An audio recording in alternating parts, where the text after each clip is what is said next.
నమస్తే అన్న. నమస్తే అన్న. అన్న మీ పేరన్న? మహేష్ అన్న. అన్న ఇక్కడ మీరు చూసుకున్నట్లయితే బై ఎలక్షన్స్ వస్తున్నాయి. ఏ పార్టీ జోరు ఉంది, ఏ పార్టీ హవా ఉంది, ఎవరు గెలుస్తారు అనుకుంటున్నారు? ఇక్కడ ఏ పార్టీ అని కదండి, ఒకటే పార్టీ ఉంటుంది. కాంగ్రెస్ పార్టీ, నవీన్ యాదవ్ క్యాండిడేట్ కాబట్టి ఒకటే పార్టీ ఉంటుంది హవా. ఇంకా ఏ పార్టీ హవా కాదు కదా, గాలి ఉండదు, ఏముండదు, ఇళ్ళలో కూర్చోవడం అలా అంతే. బీజేపీ నుంచి లంకల దీపక్ రెడ్డి గారు జయసుధ అంటున్నారు. మరి బీఆర్ఎస్ నుంచి మాగంటి సునీతమ్మ గారు అంటున్నారు. ఇండిపెండెంట్ క్యాండిడేట్ సల్మాన్ ఖాన్ అంటున్నారు. మరి ఎవరిది అంత పట్టులేదా ఇక్కడ?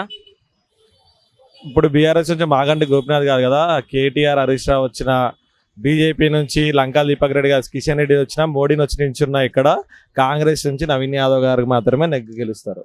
ఎందుకంటే జూబ్లీస్లో నవీన్ యాదవ్ గారు కానీ, వాళ్ళ ఫాదర్ కానీ, వాళ్ళ కుటుంబం కానీ 40-45 ఇయర్స్ నుంచి జూబ్లీస్లో వాళ్ళు చేసినంత సేవ ఎవరు చేయలేదండి.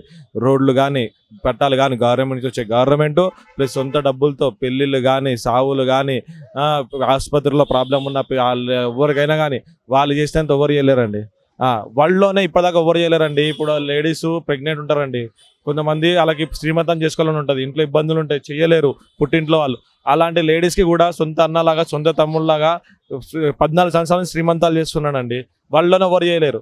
లేడీస్ గురించి కూడా, మహిళల గురించి కూడా వాళ్ళ గౌరవం ఇచ్చుకుంటూ వాళ్ళని కూడా ఎలా పైకి దేవాలని ఆలోచించే వ్యక్తి ఒక్కరే ఉన్నారంటే ఆ నవీన్ యాదవ్ గారు అండి, వాళ్ళ ఫ్యామిలీ మాత్రమే.